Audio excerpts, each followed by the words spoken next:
Praise the lord. యేసుక్రీస్తు ప్రభువు నామములో మీకు అందరికీ కూడా వందనాలు చెల్లిస్తున్నాను.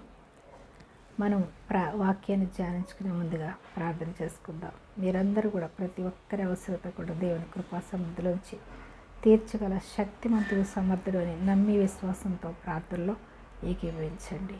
ప్రార్థన చేసుకుందాం. మహాగణుడివి, మహోన్నతుడివి, సర్వాంతర్యామివి, సర్వసృష్టికర్తమైన మా ప్రభువా, మా దేవ, మా రక్షక, మీకే స్తుతులు, స్తోత్రములు, వందనములు చెల్లిస్తున్నామయ్యా. తండ్రి నాయన, గతించిన వారం నుంచి వారం వరకు మమ్మల్ని మీ రెక్కల చాటును భద్రపరిచి మీ సజీవ రెక్కల్లో ఉంచి అయ్యా ప్రభువా తండ్రి అని పిలిచే ధన్యత, దీవెన, ఆశీర్వాదాలతో మమ్మల్ని నింపినందుకు నీకు స్తోత్రాలయ్యా. తండ్రి నాయన, ఈ సమయంలో ఏ బిడ్డ ఏ అవసరతతో నీ పాదసన్నిధిలో మొరపెడుతుందో ప్రభా, ప్రతి ఒక్కరి అవసరత నీ కృపా సమృద్ధిలోంచి తీర్చబడును గాక. అయ్యా, అనారోగ్యంగా ఉన్న బిడ్డలకు యేసుక్రీస్తు నామములో స్వస్థత కలుగును గాక. అయ్యా, ఏ బంధకాల్లో ఉన్నప్పుడు కూడా యేసుక్రీస్తు నామములో ప్రతి ఒక్కరి బంధకాలు తెగిపోవును గాక. సాతాను శక్తులు, చీకటి శక్తులు యేసుక్రీస్తు నామములో లయమైపోవును గాక. అనారోగ్యంతో ఉన్న బిడ్డలందరికీ యేసుక్రీస్తు నామములో స్వస్థత కలుగును గాక. అయ్యా ప్రభువా, నెమ్మది సమాధానం లేకుండా కుటుంబంలో వ్యక్తులు కోల్పోయి ప్రభువా తండ్రి నైనా ఓదార్పు లేని స్థితిలో ఉన్నటువంటి బిడ్డలందరికీ మీరే ఓదార్చి బలపరచండి, ధైర్యపరచండి. అయ్యా నీకు స్తోత్రాలు. అయ్యా, రక్షణ లేని బిడ్డలందరికీ యేసుక్రీస్తు నామములో రక్షణ కలుగును గాక.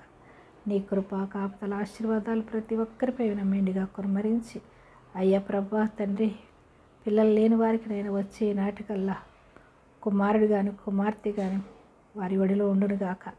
నమ్ముటి నీవలనైతే నమ్మువానికి సమస్తము సాధ్యమన్నావు తండ్రి. నమ్మి ఎవరైతే ప్రార్థిస్తున్నారో అందరూ నీ పరలోక రాజ్య వారసులుగా చేర్చబడి ఈ లోకంలో ప్రతి ఒక్కరి అవసరత నువ్వు తీర్చగల శక్తిమంతుడని ఎవరైతే నమ్మి ప్రార్థిస్తున్నారో, ఏకీభవిస్తున్నారో ప్రతి ఒక్కరి అవసరతను నీ కృపా సమృద్ధిలోంచి తీర్చి తండ్రి ఈ సమయాన్నంతటిని ప్రభా తను తీర్చండి. ప్రభా, ఈ సమయాన్నంతటి నీ చేతులకు అప్పగిస్తున్నాను.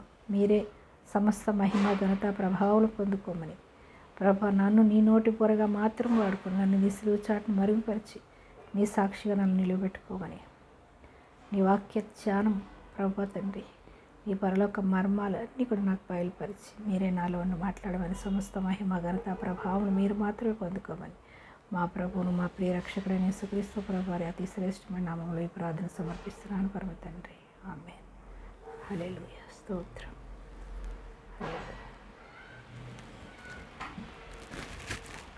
ఈ దిన మన వాక్యాంశము, తన్ను సృజించిన వానితో వాదించు వానికి శ్రమ. ఎవరిని సృజించిన వారికి? తన్ను అనగా నిన్ను, నన్ను, వాక్యం వింటున్న మనందరినీ, ప్రతి మానవుణ్ణి, ఈ లోకంలో ఉన్న ప్రతి మానవుణ్ణి దేవుడే సృజించాడు. ఆ సృజించిన వానితో వాదించేవానికి శ్రమ అంట. మనము దేవుణ్ణి వాదించేవారిగా మనము ఉండకూడదు అని ఈ దినం మనం నేర్చుకుందాం. యెషయా గ్రంథము 45వ అధ్యాయము 9వ వచనం చూద్దాం. తన్ను సృజించిన వారితో వాదించువానికి శ్రమ అనగా పై వచనం మనం చూద్దాం. మంటికుండ పెంకులలో ఒక పెంకై ఉండి తన్ను సృజించిన వారితో వాదించువానికి శ్రమ.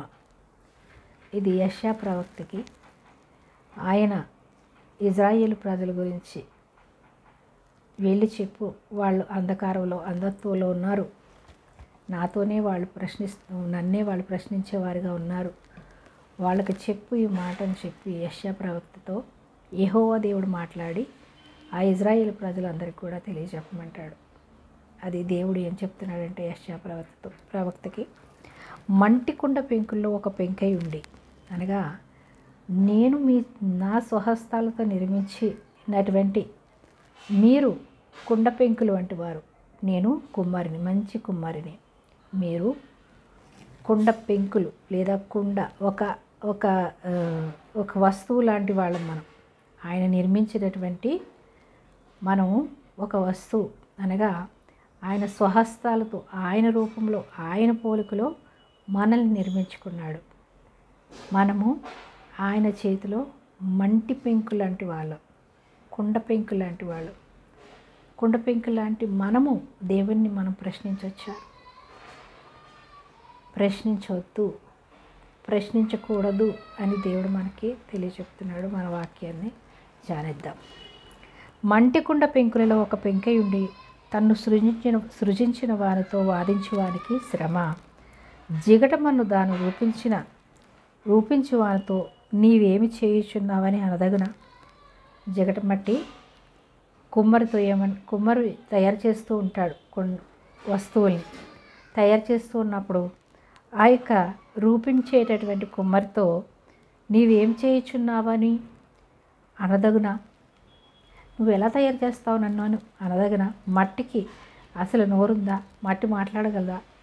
అలా మట్టి ముద్ద లాంటి వాళ్ళను మట్టిలోంచి మనల్ని తీసి మట్టిని మానవ రూపం దాల్చి తయారు చేసి మానవ రూపంగా ఆయన ఊపిరి ఊదితే ఆయన పెట్టిన భిక్ష మన ఊపిరి. ఆయన మనల్ని ప్రేమించి ఆయన రూపంలో ఆయన పోలికలో చేసుకుని ఆయన ఆత్మను మనలోనికి పంపించాడు. దేవుని ఆత్మను పంపించినటువంటి మనము దేవుని ప్రశ్నించవచ్చా? కుమ్మరిని మట్టి ప్రశ్నిస్తుందా? మీరు ఎలా ప్రశ్నిస్తారు అని మనకు అర్థం అవడానికి కుమ్మరిని మట్టి ముద్ద ప్రశ్నించగలదా? అలాంటి వారు మీరు అని దేవుడు మనకి తెలియజేస్తున్నాడు. వీనికి చేతులు లేవని నీవు చేసినది నీతో చెప్పదగునా? వీనికి చేతులు లేవని నీవు చేసినది నీతో చెప్పదగునా? మనం తయారు చేసినటువంటి ఒక మట్టి ముద్ద నీకు చేతులు లేవు అని అనడానికి సరిపోతారా? దేవుడికి చేతులు లేకపోతే దేవుడు ఎలా తయారు చేశాడు? చేతులు లేవు, దేవుడు లేడు అని ఎంతో మూర్ఖత్వంతో ఇంకా మాట్లాడేవాళ్ళు అనేక మంది ఉన్నారు. ఎంతో జ్ఞానము, ఎంతో తెలివి కలిగి, ఈ లోక జ్ఞానం కలిగి ఉన్నవాళ్లే, ఎంతో పేరు ప్రఖ్యాతులు ఉన్నవాళ్లే దేవుడు లేడు అంటారు. ఒక సృష్టి ఉందంటారు. ఆ సృష్టి ఉందో లేదో తెలియదు, దేవుడు ఉన్నాడో లేదో తెలియదని అనేక మంది నేను మాట్లాడడం విన్నాను. నేను దేవుడు లేకపోతే మనం ఎలా వచ్చాం, ఈ సృష్టి ఎలా వచ్చింది అనేది దాని మీద మనసు పెట్టకుండా ఈ లోక జ్ఞానం మీదే మనసు పెట్టి పరుగులెడుతూ ఉన్నారు.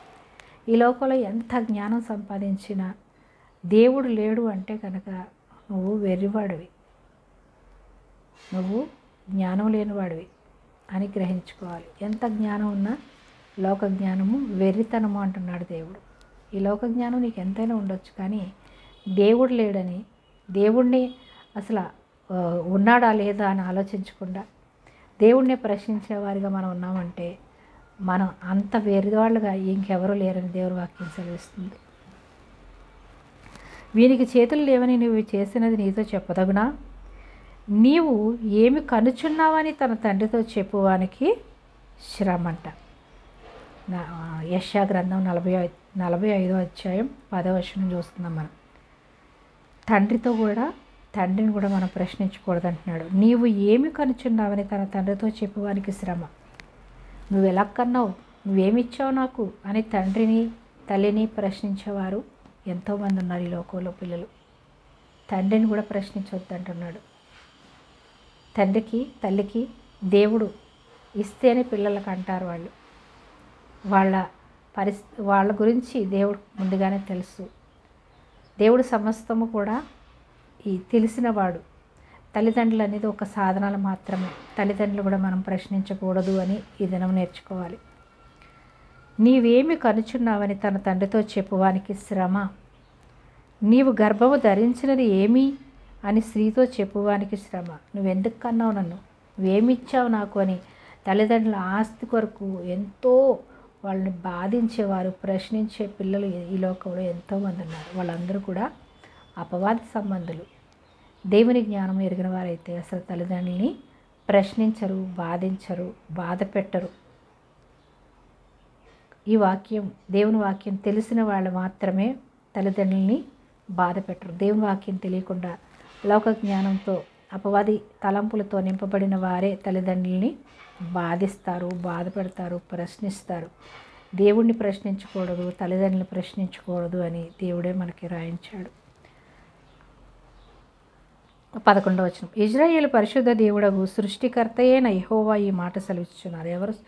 ఎవరు సెలవిస్తున్నారు ఈ మాట?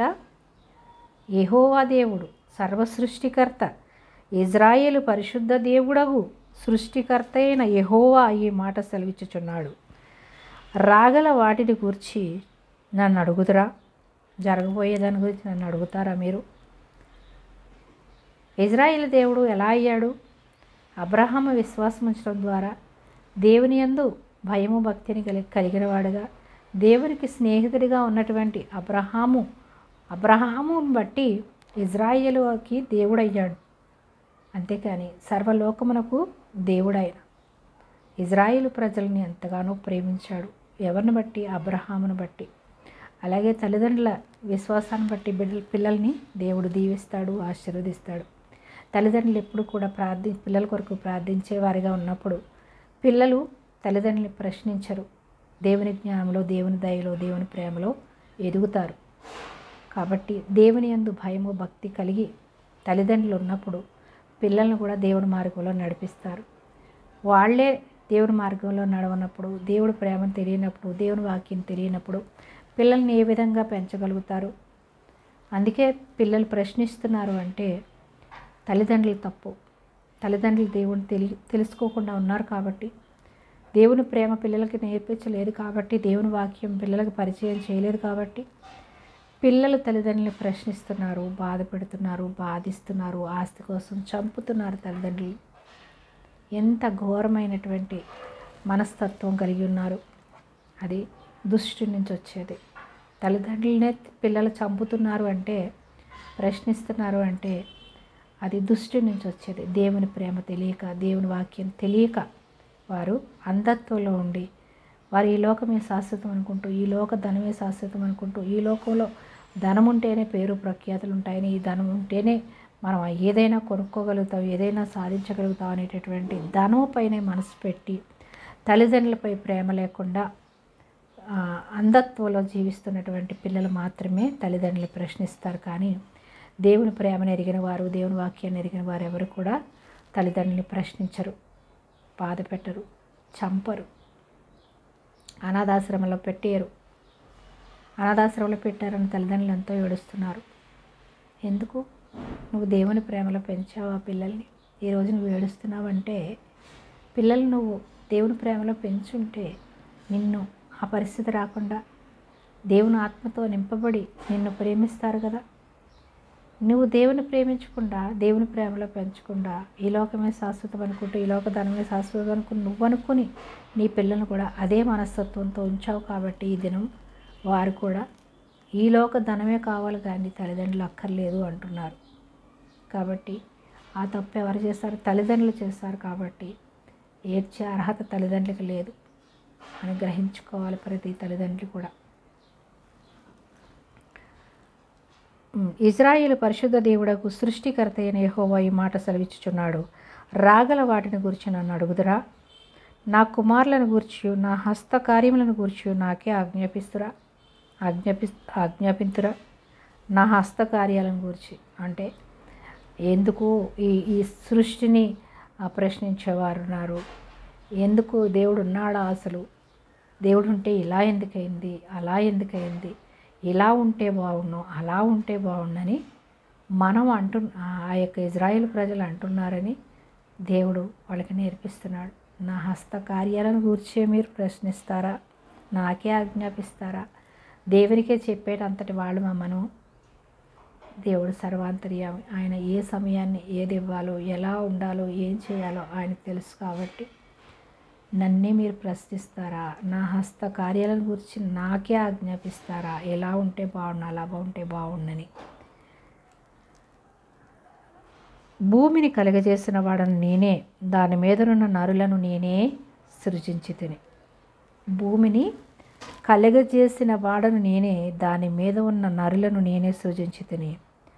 నా చేతుల ఆకాశములను విశాలపరిచెను, వాటి సర్వ సమూహమును నేను ఆజ్ఞ ఇచ్చి తిని. సర్వ సమూహమునకు నేను ఆజ్ఞ ఇచ్చి తిని. నేను ఒక యూట్యూబ్లో వీడియో చూస్తున్నప్పుడు తన మహాజ్ఞాని ఎన్నో మంచి కార్యాలు చేస్తున్నాడు, అనేక మందికి సహాయపడుతున్నాడు, కానీ దేవుడు లేడు అంటున్నాడు. ఎంత భయంకరమైనటువంటి స్థితి తనది. ఇంత జ్ఞానం ఉంది, ప్రజలకు సహాయం చేస్తున్నాడు, కానీ దేవుడు లేడు. దేవుడు ఎక్కడ ఉన్నాడు? దేవుడు లేడు, దేవుడు లేడు, ఏమీ లేడు. అంటున్నాడు. అంటే అతను అంధత్వంలో ఉన్నాడు. ఈ లోకం ఎలా వచ్చిందో కూడా తెలియదు, కానీ ఎంతో మహాజ్ఞానిగా సార్ మొత్తం చెప్తున్నాడు,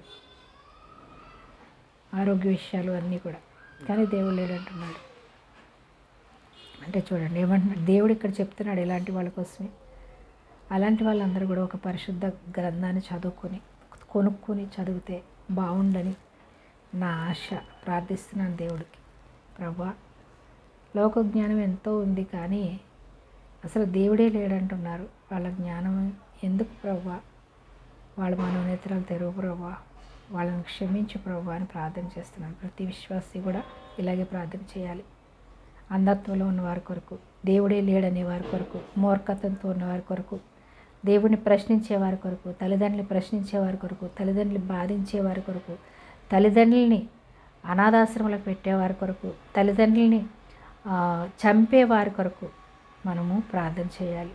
వాళ్ళలో ఉన్న అంధత్వాన్ని తొలగించు ప్రభా, వాళ్ళ మనోనేత్రాలు వెలిగించు ప్రభా అని ప్రతి విశ్వాసి బాధ్యత. భూమిని కలిగజేసిన వాడని నేనే, దాని మీదనున్న నరులను నేనే సృజించితిని. నా చేతులు ఆకాశ విశాలములను విశాలపరిచెను. వాటి సర్వ సమూహమునకు నేను ఆజ్ఞ ఇచ్చి తిని. భూమికి, ఆకాశానికి, సూర్యుడికి, చంద్రుడికి, నక్షత్రాలకి, ఈ భూమిలో ఉన్నటువంటి చెట్లకు, వృక్షాలకు, జంతువులకి, సముద్రాలకి, ప్రతి ఒక్కదానికి దేవుడే ఆజ్ఞ ఇచ్చాడు. ఆయన స్వహస్తాలతో, ఆయన మాటతో నిర్మించాడు ఈ యొక్క సర్వ సృష్టిని. మానవుడిని మాత్రం తన స్వహస్తాలతో చేశాడు. ఆయన మాట ద్వారా సమస్తము కూడా కలిగి ఉన్నవి. నరులను నేనే సృజించితే, నా చేతుల ఆకాశ విశాలములను, ఆయన చేతులే ఆకాశ విశాలను విశాలపరిచాయి. వాటి సర్వ సమూహమునకు నేను ఆజ్ఞ ఇచ్చి తిని, నీతిని బట్టి కోరెషును రేపి తిని. ఇంకా మనం చూద్దాం, 16వ వచనం చూద్దాం. యెషయా గ్రంథము 45వ అధ్యాయం 16వ వచనం చూద్దాం. విగ్రహములు చేయువారు సిగ్గుపడిన వారేరి, వారందరూ విస్మయము పొంది ఉన్నారు. ఒక్కడును మిగిలకుండా అందరూ కలవరపడుదురు. ఎప్పుడు? దేవుని రాకడ సమయంలో విగ్రహాలను పూజిస్తూ దేవుడు లేడని వారు ఇష్టానుసారంగా జీవిస్తున్నటువంటి వారందరూ విస్మయం పొందుతారంట, సిగ్గుపడతారంట. సిగ్గుపడే రోజు వస్తుంది.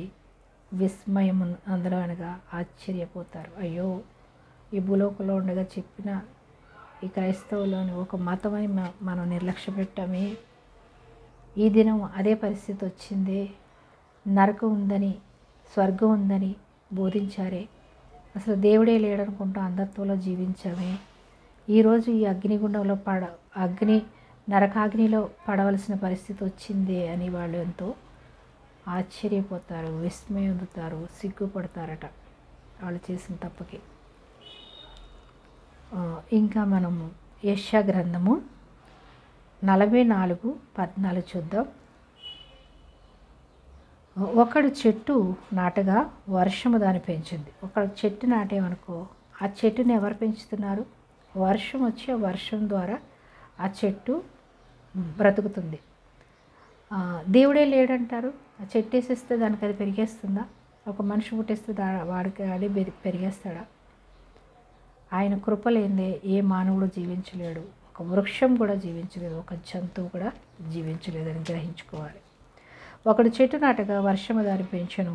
ఒకడు పొయ్యి కట్టెలకు వాటిని ఉపయోగించను. ఒకడు ఏం చేస్తాడంట, ఆ చెట్టు నాటి ఆ చెట్టు పెద్దదైన తర్వాత చెట్టు నరికి పొయ్యిలో కట్టెలు, అంటే పుల్లల పొయ్యిలు, ఇది వరకు ఉన్నాయి, ఇప్పుడు కూడా ఉంటాయి అక్కడక్కడ. పుల్లల పొయ్యిల మీద పుల్లలు పెట్టి వంట చేస్తారు. పొయ్యి కట్టెలకు వాటిని ఉపయోగించుదురు. వాటిలో కొంత తీసుకొని చలి కాచుకుంటారు. కొన్ని ఏం చేస్తారంట, పొయ్యిలో పెట్టి పుల్లలు మంట పెడతారు, కొన్ని చలి కాచుకుంటారట. నిప్పు రాజబెట్టి రొట్టెలు కాల్చుకుంటారు.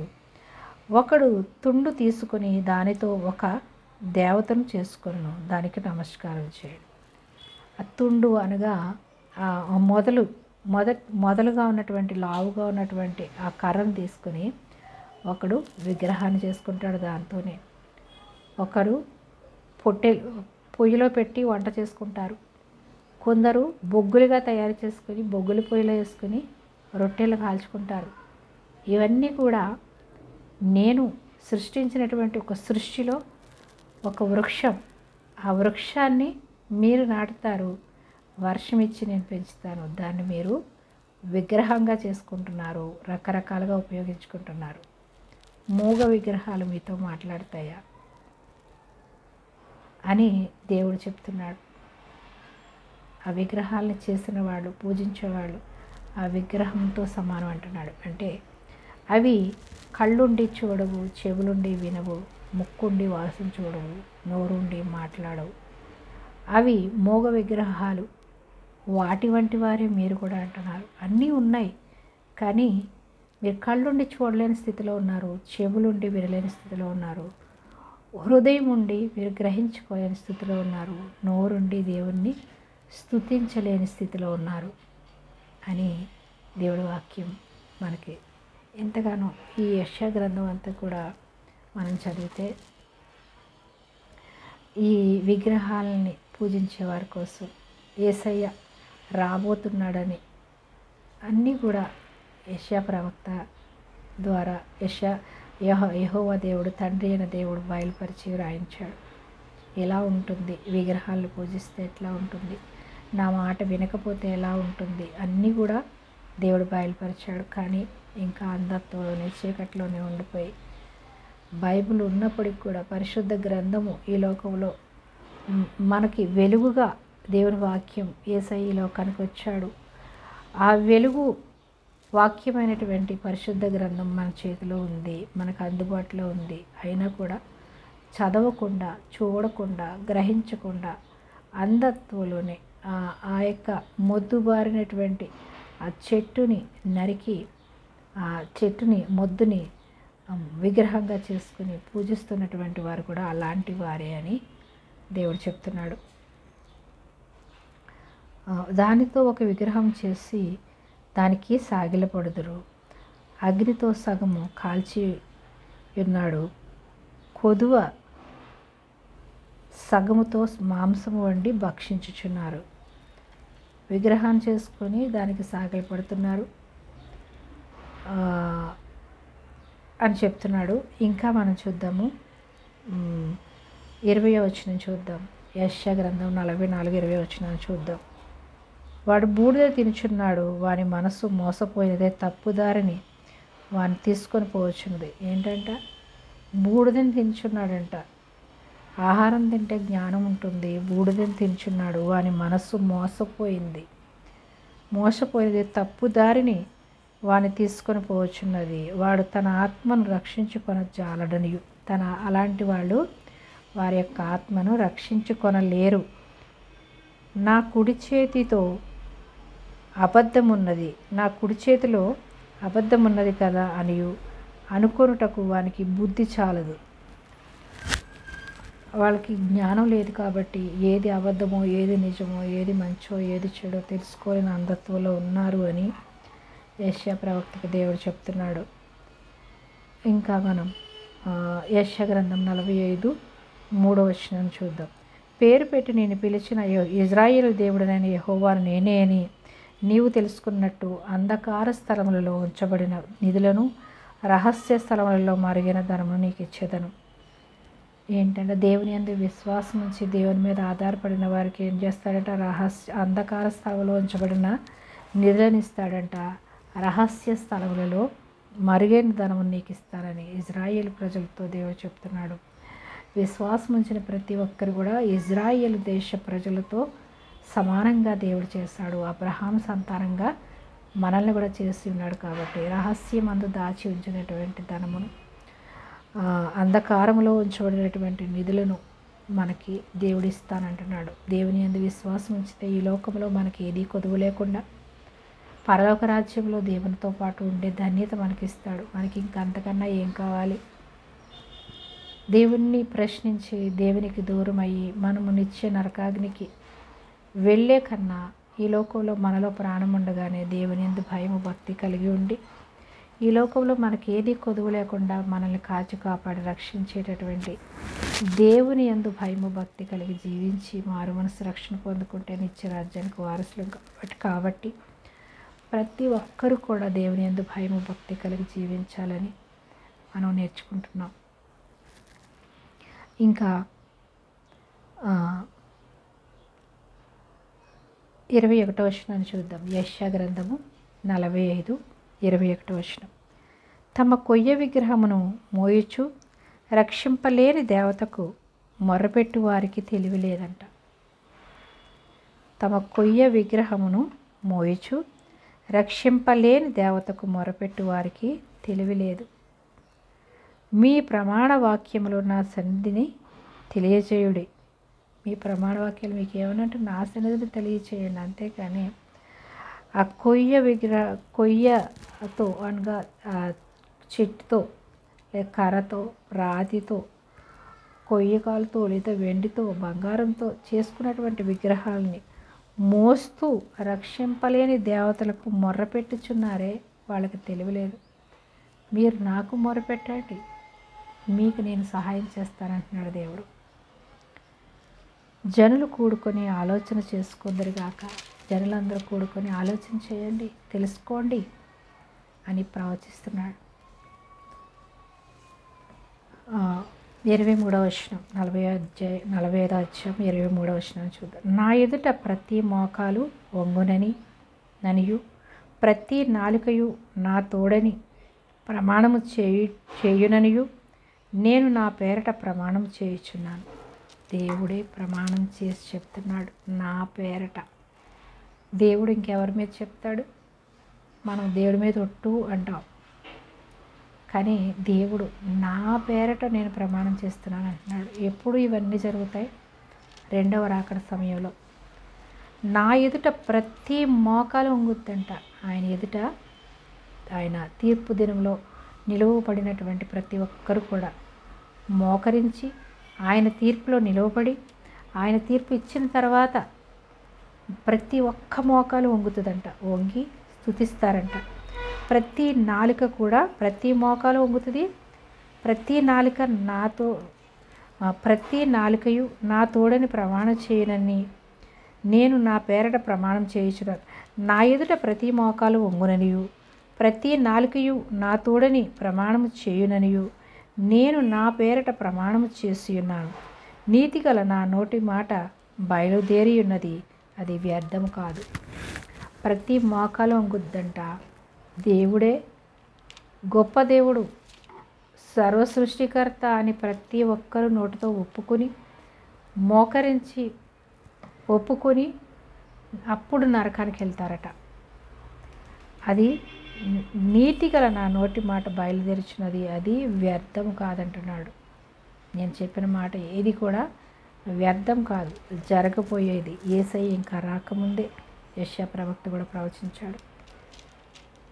యెషయా ప్రవక్త కొన్ని సంవత్సరాలకు ముందు, యేసుక్రీస్తు రాకముందు కొన్ని వందల సంవత్సరాల ముందు యెషయా ప్రవక్త ద్వారా, దానియేలు ప్రవక్త ద్వారా అనేక ప్రవక్తలు ప్రవచించారు. ఆ ప్రవచనం నెరవేర్చడానికి యేసయ్య వచ్చాడు. యేసయ్య వచ్చిన తర్వాత మళ్ళీ ఆరోహణుడై ఆయన శిలువలో ప్రాణం పెట్టి మళ్ళీ తిరిగి లేచి మూడవ దినాన్ని పరలోకానికి ఎక్కిపోతూ నేను ఏ విధంగా వెళ్తానో అదే విధంగా వస్తానంటాడు. వచ్చిన తర్వాత వీళ్ళందరూ కూడా మరణ పునరుద్ధానం, తీర్పు పునరుద్ధానం ఉంటుందంట ప్రతి ఒక్కరికి. జీవ పునరుద్ధానం, తీర్పు పునరుద్ధానం. జీవ పునరుద్ధానంలో విశ్వాసులు ఉంటారు. తీర్పు పునరుద్ధానంలో అవిశ్వాసులు ఉంటారు.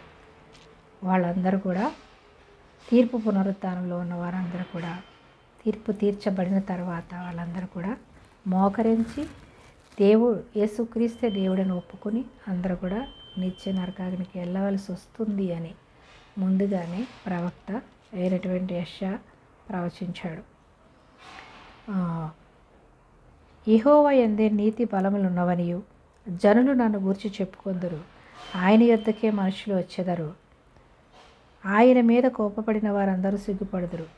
దేవుని మీద, యేసుక్రీస్తు ప్రభు వారి మీద కోపపడిన వారందరూ కూడా సిగ్గుపడతారట. యెహోవా యందు ఇశ్రాయేలు సంతతి వారందరూ నీతిమంతులుగా ఎంచబడిన వారే అతిశయపడుదురంట. వాళ్ళందరూ కూడా చివరి టైంలో అన్న ఒప్పుకుంటారంట. ఒప్పుకుని వాళ్ళు దేవుని అందే అతిశయించి యేసుక్రీస్తే దేవుడని, దేవుడు రాకడ సమయంలో ఒప్పుకుంటారంట. అందరూ కూడా దేవుని రాజ్యంలో ఉంటారని చెప్తున్నాడు. కాబట్టి మనము ఈ లోకం శాశ్వతం కాదు. మనం ఈ లోకంలో యాత్రికులం. ఈ లోకంలో మనకి ఏది కావాలన్నా దేవుడు సమస్తము సమయానికి అనుగ్రహిస్తాడు. ఆరోగ్యాన్ని ఇస్తాడు, ఐశ్వర్యాన్ని ఇస్తాడు, సమస్త ఈవులను మనకి అనుగ్రహిస్తాడు. ఏది అవసరమో దేవుడిని అడిగినప్పుడు దేవుడు ఇస్తాడు. నన్ను అడగండి, అంతేకాని మీరు ఇక్కడ మనం 8వ వచనం చూస్తాం. యెషయా గ్రంథం 45:20 వచనం.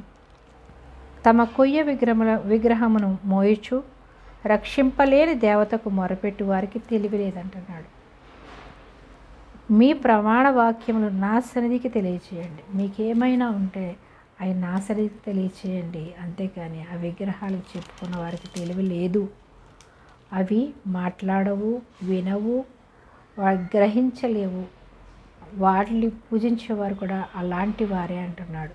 కాబట్టి మనకున్న ప్రతి అవసరత కూడా నిజదేవుడైనటువంటి సర్వాంతర్యామి, సర్వసృష్టికర్త అయినటువంటి దేవుడికి చెప్పినప్పుడు దేవుడు తప్పకుండా మనకి ఇవ్వగలుగుతాడు. కానీ మూగ విగ్రహాలకి మనం చెప్పడం ద్వారా మనం ఏమి కూడా పొందుకోలేము. ఈ దినం మన వాక్యాంశము, మంటికుండ పెంకులలో ఒక పెంకై ఉండి తన్ను సృజించిన వారితో వాదించి వారికి శ్రమ. మనల్ని సృష్టించిన దేవునితో మనం వాదించకూడదు, మనల్ని పుట్టించిన తల్లిదండ్రులతో వాదించకూడదు అని ఈ దినం నేర్చుకున్నాము. దేవుని యందు భయము భక్తి కలిగి దేవుని వాక్యానుసారంగా జీవించి దేవుని కృపలో మనం అందరం కూడా ఉండాలి. అంటే దేవుని యందు భయము భక్తి కలిగి నిజదేవుడు ఎవరని గ్రహించుకుని మనము ఈ భూలోకంలో ప్రాణముండగానే యేసుక్రీస్తునందు విశ్వాసం ఉంచి మారు మనసు పొంది రక్షణ పొందుకుంటే దేవుని రాజ్యంలో ఉంటామని ప్రతి ఒక్కరూ తెలుసుకోవాలని మనస్ఫూర్తిగా వేడుకుంటున్నాను. ప్రార్థన చేసుకుందాం. మహాగణుడివి, మహోన్నతుడివి, సర్వాంతర్యామివి, సర్వసృష్టికర్తమైన మా ప్రభువా, మా దేవ, మా రక్షక, నీకే స్తుతులు, స్తోత్రాలు, వందనాలు చెల్లిస్తున్నాం. ప్రభువా, దయగల మా తండ్రి, కృపగల మా తండ్రి, ప్రేమగల మా తండ్రి, సర్వాంతర్యామి, సర్వసృష్టికర్త నీవే అని ప్రతి మానవుడు గ్రహించుకున్నట్లు ప్రతి ఒక్కరి మనోనేత్రాలు యేసుక్రీస్తు నామములో తెరవబడును గాక. అంధకార క్రియలు, చీకటి శక్తులు, అంధత్వంతో నింపబడినటువంటి వారి హృదయాలు, మనోనేత్రాలు యేసుక్రీస్తు నామములో వెలిగింపబడును గాక. నీ దీవెన, కాపుదల, ఆశీర్వాదం, పరిశుద్ధ ఆత్మశక్తిని నిండుగా ప్రతి ఒక్కరిపైన కుమ్మరించి ప్రతి ఒక్కరిని ఆకర్షించుకుని ప్రతి ఒక్కరు మారుమనసు రక్షణ పొందుకొని నీ పరలోక రాజ్య వారసులుగా చేర్చబడుదురుగాక. నజరేయుడైన యేసుక్రీస్తు ప్రభువారి అతి శ్రేష్టమైన నామములో ఈ ప్రార్థన సమర్పిస్తున్నాం పరమ తండ్రి. Amen, amen. Praise the lord. మరొక వాక్యాంశంతో కలుసుకునేందువరకు దేవుని కృప, తండ్రి అయినటువంటి దేవుని ప్రేమ, కుమారుడైనటువంటి యేసుక్రీస్తు ప్రభువారి కృప, పరిశుద్ధాత్మ దేవుని అన్యోన్య సహవాసం ఇప్పుడు ఎల్లప్పుడూ సదా సకల పరిశుద్ధులతో మనందరితో, మన పిల్లలతో, మన కుటుంబాలందరితో నిత్యము తోడై ఉండును గాక. ఆమేన్. Praise the lord.